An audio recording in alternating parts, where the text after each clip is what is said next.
I realize it is UAPB, and I realize that UAPB is not indicative of the kind of competition Arkansas will face this season. However, if we were looking for the goods, Taylon Green, Jaquindon Jackson, Luke Haas, Landon Jackson provided the goods. Like, my goodness, man. Again, it's UAPB. I understand that. I really do. I get it.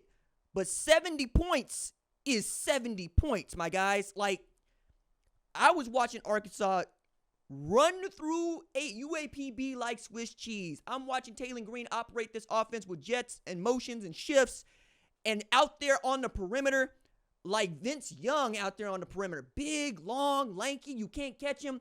He had 223 through the air, 88 on the ground. And then you've got a between the tackles hoss in Jaquindon Jackson. My goodness. I knew he was good at Utah. You saw the goods at Duncanville. This is a man that was playing quarterback at Texas before, the transfer and whatnot and the move to tailback. And you can see why he's such a physical runner. And I believe having that experience as a quarterback really helps not just your run scheme, but your pass protection. Because that's going to be at issue when Arkansas goes to play better football teams than the one that they faced on Thursday night. I'm still taking a lot of positives from this. One of which is, I said they scored 70. They are also the first program in the last 20 years of FBS play to score 7 points on each of their 10 possessions. That's ridiculous. And again, it's 70 points and Bobby Petrino and the offense, and we get all of that, but I'm more impressed by not giving up a single point to UAPB. Alonzo Hampton thought they would score a couple of times, and every now and again it looked like they were doing something, but Travis had those boys ready to go. I think we're going to get to see the kind of Arkansas football team that they had been teasing throughout preseason. I mean, going back to SEC Media Days, Coach Pittman was going, look, I feel good about where we are. I think Taylon is the guy. I think Bobby's got them going the right way. But during the preseason, they were hitting, and they were hitting hard. And one of the things that I was trying to steer away from was this idea that perhaps they're going to let everybody down. Perhaps we're getting too far ahead of it. Hey, it's August. You can afford to be an optimist in August. It's okay. It's all right to feel good about your football team and about the prospects of your football team, and perhaps not believe that you're going to go 4-8, 5-7 this season. That's okay. You want to know. If you're an Arkansas fan, you are 1-0, and you got to like what you see, man. They got to make you feel good, because in these sorts of games, it's not whether or not you win the game. It's that you need to appear dominant.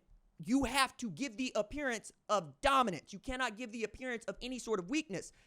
There was a world of difference between the way Arkansas decimated its FCS opponent and the way that Colorado escaped its FCS opponent. Now, at the bottom of that, I love how people try to make the argument either way they want, which is North Dakota State's an FCS team. Like, yes, but it's the number 2 FCS team in the country and the best FCS program of the last decade. And they're like still an FCS program. Whereas if I'm going to bring up UAPB, they ain't nobody, RJ. They ain't been nobody.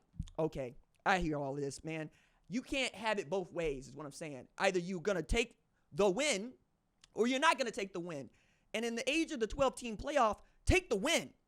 Because now you have more ways to get into the playoff than ever before. This is a program in Arkansas that has been thirsty for this kind of success for some time. And people understand that Arkansas being a neighbor of mine, Arkansas being talked down the way that folks talk down Oklahoma, frankly, the way that people talk down Mississippi, frankly, I'm pulling for them. It's one team, one town over there. It's one pro football team in Arkansas, just like there's one pro football team in Oklahoma. You get what I'm saying here? And you got the right guy leading it. You got a head coach that I really love. And I've said this before, and I will continue to say it. But I really didn't know what I had in Taylon Green. Like, I was going, I don't know about this, because I saw some of it at Boise State, but I also saw that dude lose the job to Maddox Madsen. And I was like, who loses the job to Maddox Madsen? Well, 5-star Malachi Nelson loses the job to Maddox Madsen. So it might be that Maddox Madsen is really this good, as opposed to Taylon Green or Malachi Nelson being really that bad. Both things can be true, right? They can both be good. But when Bobby Petrino usually picks a quarterback, he don't make a habit of missing. That's the other thing. Like, when I talk about Lincoln Riley, I talk about a man that does not make a habit of missing on quarterbacks. More than that, he's had 3 number 1 overall picks. He's had 3 Heisman Trophy winners. Come on now. He knows from quarterbacks. So if he says Miller Moss is the dude, then Miller Moss is the dude. I'm inclined to believe the same thing about Bobby Petrino, who perhaps people forgot is in, I believe, his 4th stint as an SEC assistant and was the man that people really wanted to take Tommy Tuberville's job in the early aughts. And Tommy Tuberville threw down 12-0, 2004 at Auburn and said, stick that in your pipe and smoke it.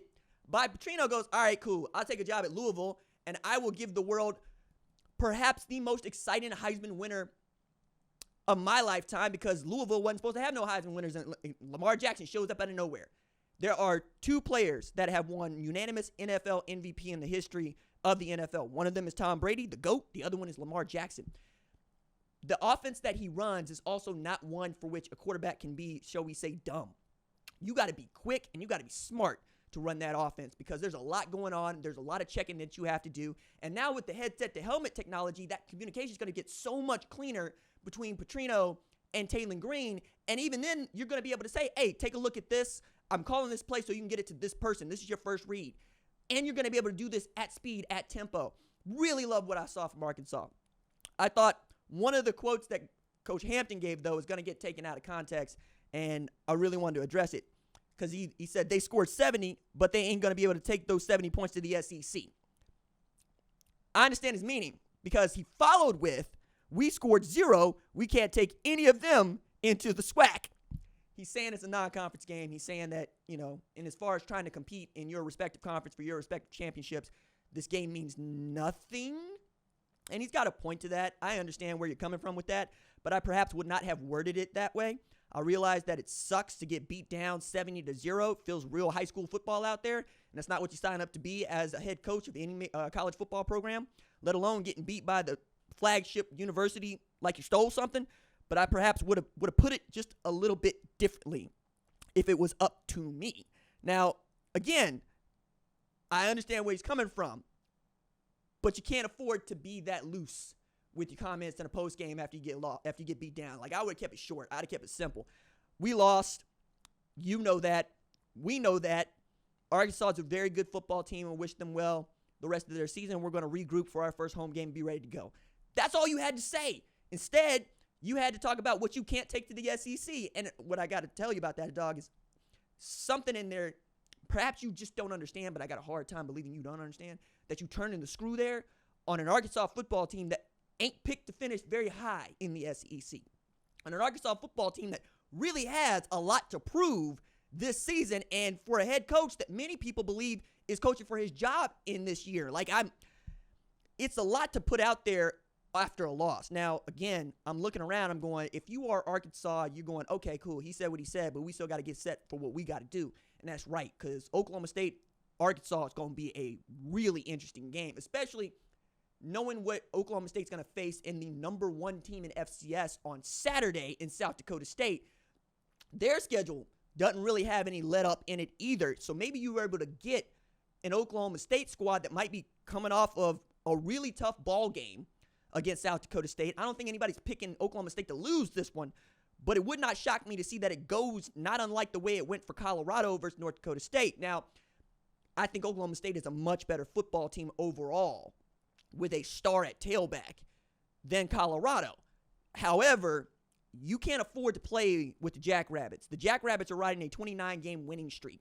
And if anybody's going to give you a dose of what you might be able to see against Arkansas, it's them. They got a guy in Mark Gronowski who I think is going to get drafted and is probably the best FCS quarterback in the sport today. You're going to watch that game if you're an Arkansas fan, looking at Oklahoma State going, what does South Dakota State do well? Because it is a very fundamentally sound football team, and you are a more talented football team. So if you're going to take some of their fundamentals and lay it over the top of what you do at Arkansas, you're in a good spot here. I really love where Bob Petrino and Travis Williams had their respective units sitting. I love the speed on the outside that Petrino has at wide receiver. I love Luke Haas, one of Bixby's own, baby. One of mine's right down here, running around at tight end like a wide receiver. It's going to get nasty if this goes the way I think it's going to go. And if it sounds like I'm bullish on Arkansas, it's because I am. I like this football team. I like where they're going, and I like what I saw, again, against UAPB. But 1-0 is still 1-0.